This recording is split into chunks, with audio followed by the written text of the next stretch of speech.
Normally আমরা যেরকম chicken খাই সেইভাবেই কিন্তু রান্নাটা হয়েছে। পালং শাক,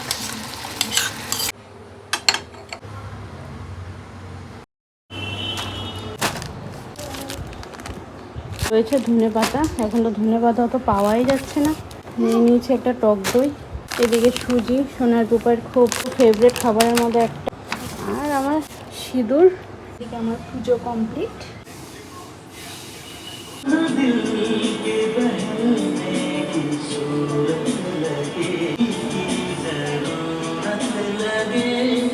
নমস্কার, গুড মর্নিং, আমি প্রিয়াঙ্কা। আজকে যেহেতু অম্বুবাচী ছেড়ে গেছে, তার জন্য আজকে সকাল সকাল কটা 9:33 মানে অম্বুবাচী ছেড়েছে।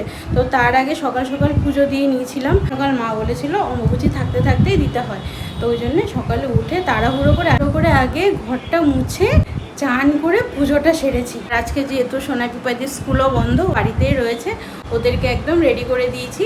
সকালের খাবার খেয়ে নিয়েছে, এবার ওরা একটু খেলছে, আর আমি এখন রান্নাবান্নাগুলো সারবো।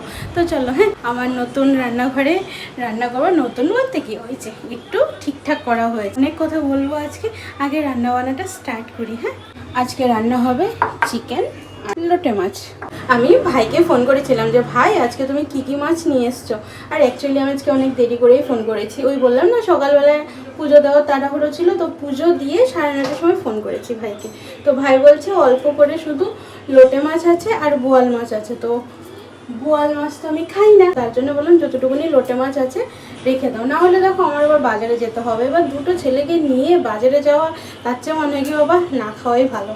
ওই একটু একটু করে আজকে যা সদবাদে যেহেতু মাছ মুখে দিতে হয়, তো তার জন্যেই আনি। তার আগে টেবিলটা রেডি করে নিই।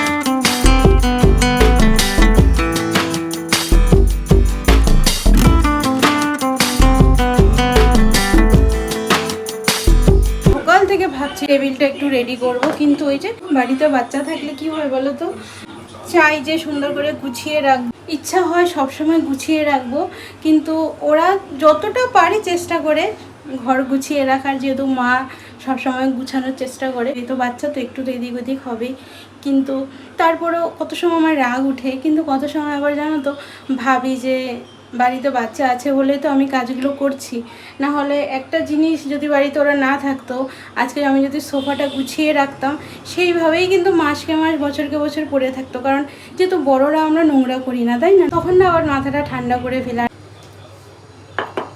নুন দিয়ে মাংস আর মাছটা মেখে রাখি, আর অল্প হলুদ দিয়ে রেডি করে রাখবো।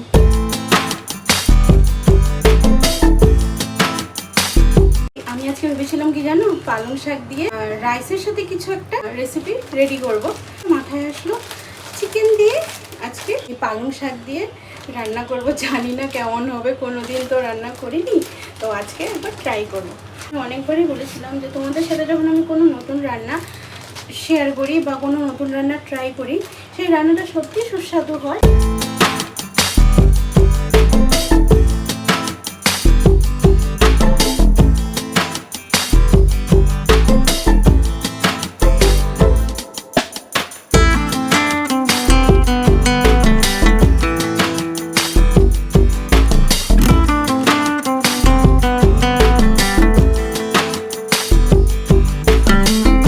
মেন রান্নায় চলে যাই। পালং শাকটা সেদ্ধ বসিয়ে দিলাম।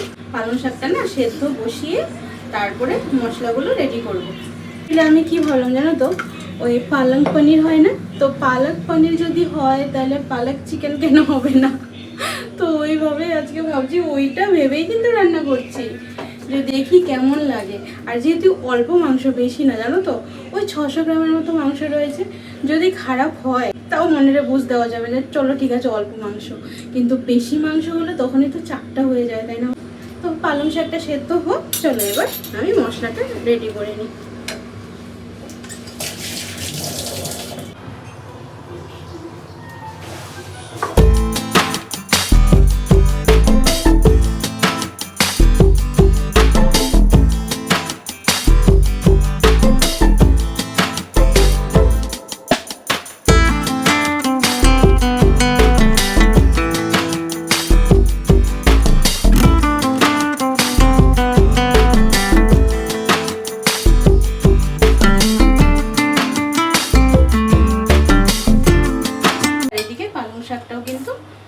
80% সেদ্ধ হয়ে গেছে, রেডি হয়ে যাবে।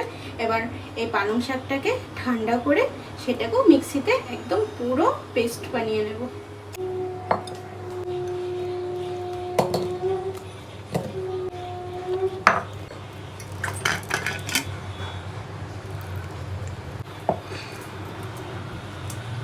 পেঁয়াজগুলো যে মিক্সিতে দেব, আমি যেগুলোকে একটু টুকরো টুকরো করে নেব সেটাই ভুলে গেছি।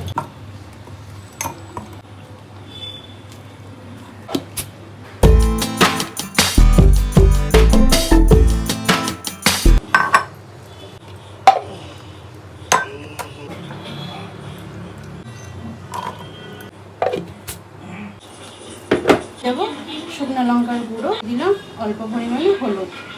এবার এটা রেডি করে নেব। এদিকে এই মশলাটাও রেডি হয়ে গেল, পালং শাকটা সেদ্ধ হয়ে গেল, গ্যাসটা অফ করে দিলাম।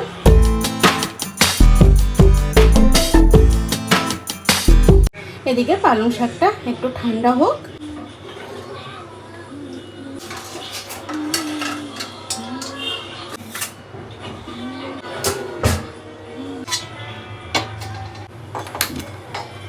কড়াইটা গরম হয়ে গেল, এবারে দিয়ে দেব পরিমাণ মতো সর্ষের তেল। এবারে কড়াইতে অল্প করে পেঁয়াজ তেল হয়ে গেল। এবারে হলুদ আর নুন দিয়ে ম্যারিনেট করা চিকেন দিয়ে দেব। ফুল ফ্লেমে ফ্রাই করে নেব। এখন যদি ফুল ফ্লেমে না ভাজা হয় না, তাহলে কিন্তু চিকেন থেকে জল ছেড়ে যাবে, তো সেটা আমি চাইছি না। আমার মনে হচ্ছে ফ্লেমটা যদি আরেকটু বেশি হতো আরও ভালো হতো। চিকেনটা কিন্তু রেডি হয়ে গেছে, দেখতে পাচ্ছ সব তেল, কিন্তু কোনো জল ছাড়েনি। চিকেনগুলো তুলে নেব।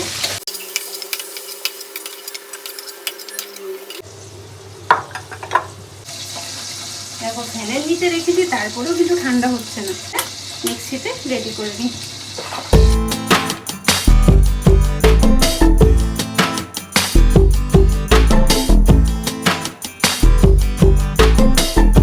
তো মাংসগুলো তো তুলে নিয়েছি, এবার সেই পাত্রে আরেকটু সাথে অ্যাড করলাম। তেলটা গরম হয়ে গেল, এবারে ফোড়নে দিয়ে দেব শুকনো লঙ্কা, তেজপাতা, দারচিনি, এলাচ, জিরে। এবারে দিয়ে দেবো এই যে আদা রসুন বাটা, আদা রসুন, কাঁচা লঙ্কা, শুকনো লঙ্কার গুঁড়ো, হলুদ দিয়ে যে পেস্টটা রেডি করেছিলাম সেটা দিয়ে দিলাম। ফ্লেমটা ফুল করে দিলাম। মশলাটা হাফ ভাজা হয়ে গেল, দিয়ে দেবো পেঁয়াজ বাটা। হলুদ, শুকনো লঙ্কার গুঁড়ো সব দেওয়া ছিল, এবারে শুধু নুনটা দিয়ে দিলাম।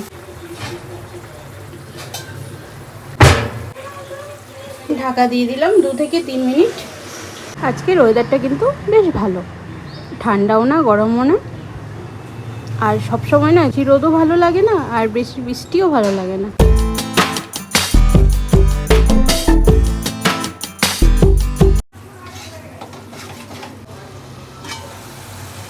তো খুব সুন্দরভাবে মশলাটা রেডি হয়ে গেল। দিয়ে দেবো ভেজে রাখা চিকেন, দিয়ে এবার কষিয়ে নেব। তো ফ্লেমটা কমিয়ে দিয়ে ঢাকা দিয়ে দিয়ে চিকেনটা সেদ্ধ করে নেব। যে চলো এবার এই যে মাশরুম রেডি করি সোনার জন্য।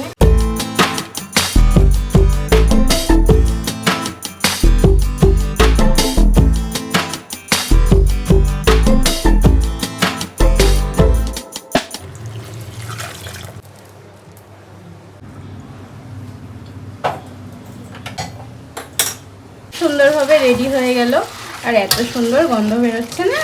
নর্মালি আমরা যেরকম চিকেন খাই, তো সেইভাবেই কিন্তু রান্নাটা হয়েছে, বলতে গেলে চিকেন কষা।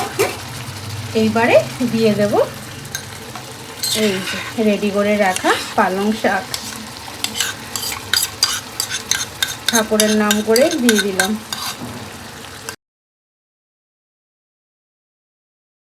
বাটিতে যতটুকুনি পালং শাক বাটা ছিল তার মধ্যে অল্প জল অ্যাড করে দিয়ে দেবো।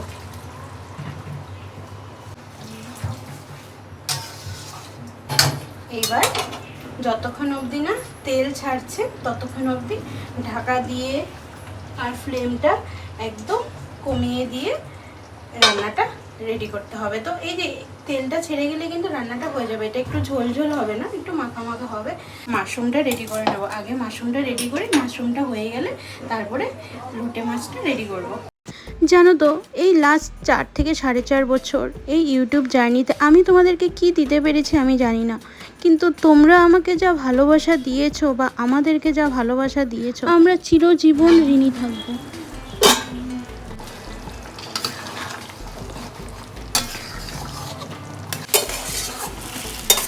সত্যি জানো তো, তোমাদেরকে কি বলি, চিকেনটা এত দারুণ হয়েছে, আবার নিজের প্রশংসা করতে নেই, তো সেদিক থেকে কিছু বলছি না। একবার প্লিজ তোমাদেরকে হাত জোড় করছি, একবার বাড়িতে ট্রাই করে দেখো, তারপর আমাকে কমেন্টের মাধ্যমে জানিও। হ্যাঁ, কি দারুণ হয়েছে খেতে গো। আর সবচেয়ে বড় কথা হচ্ছে, আমি না এখন মাছ মাংস অতটা খেতে পারি না, তো চিকেনটা তো আরোই পারি না, কারণ চিকেনে একটা গন্ধ লাগে। এই দেশি চিকেন নয়, দেশি চিকেনটা তাও পারি, এই পোলট্রি যেটা হয়, তো এই পোলট্রি চিকেনটা আমি খেতে পারি না। তো আজকে এভাবে রান্না করেছি, এত ভালো হয়েছে, সেই যে গন্ধটা না পুরো কেটে গেছে। আমি রাস্তায় বেরোলে, এমন না যে রোজ বেরোলেই রোজ কোনো ভালোবাসার মানুষের সাথে দেখা হয়, যখনই কোনো মানুষের সাথে দেখা হয় বা আমার এই ইউটিউব ফ্যামিলির কোনো কাকিমা হোক, দিদি হোক, কেউ ভালোবাসার মানুষের সাথে যখন দেখা হয়, ওনারা একটাই কথা বলে যে প্রিয়াঙ্কা তুমি কি করে দুটো বাচ্চা সামলে রান্নাবান্না করো বা এত ঘরের কাজ একা হাতে করো। অ্যাকচুয়ালি জানো তো, তোমাদেরকে আমি সত্যি কথা বলি, আজকে আমার মনের কথা। আমি যখন ভিডিও করি না, তখন আমি নর্মাল জীবনযাপন করি, নর্মাল যেরকম রান্না করতে হয় রান্না করছি, বাচ্চা দেখতে হয় করছি, সব কিছুই করছি।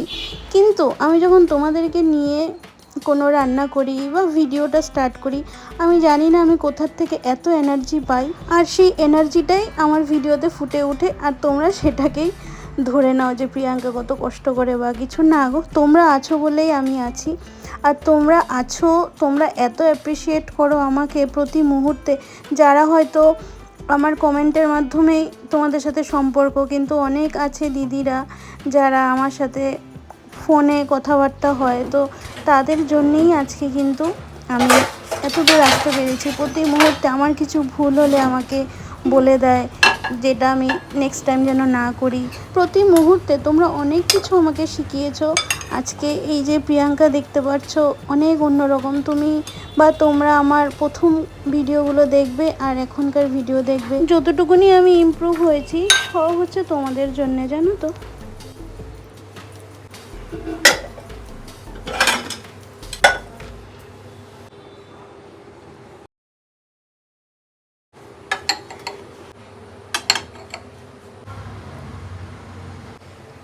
সবার খাওয়া হয়ে গেল, এবার আমি ধীরে ধীরে খেয়ে নিই। আজকে নিজের জন্য থালাটা সাজিয়েছি, যেহেতু ডাল ভাজা কোনো কিছু হয়নি, জাস্ট এই 3 পদেই আজকে হয়েছে। আর আমার ফেভারিট হচ্ছে গন্ধরাজ লেবু। এবার আমি খেতে বসবো, তাহলে আজকে তোমাদের থেকে বিদায় নিচ্ছি। আসছি, সবাই খুব ভালো থেকো, সুস্থ থেকো এবং সাবধানে থেকো। আজকে পুপাই সন্ধ্যা দেবে। বাবা, দুয়ারে জল দেওয়া হয়েছে। এখন তুলসী তলাতে যাবো।